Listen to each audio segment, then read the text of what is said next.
আমরা এখন পাচুরিয়া মহারাজের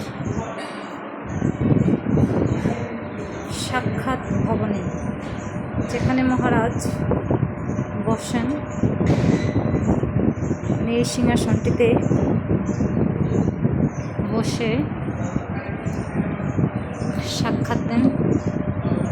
এখানে ওনার অনেক অবদান। এখানে ওনার জন্য বসে সবাই অপেক্ষায় থাকে। ওনার সব কীর্তিগুলো এখানে জ্বলজ্বল করে জ্বলছে। মহারাজের পুরী মহারাজ, অনেক মহারাজদের নাম আমরা শুনতে পাই। এখানে আমরা দেখতে পাচ্ছি স্বামী রবিশরানন্দ পুরী মহারাজ, এবং মহারাজদের সেই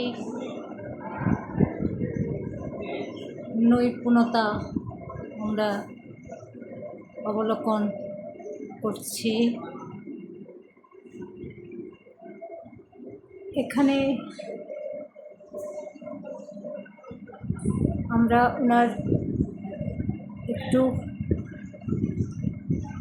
জ্ঞান কথা শুনব বলে অপেক্ষায় আছি।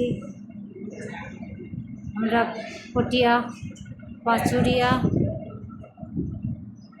মহারাজের কক্ষে। ধন্যবাদ।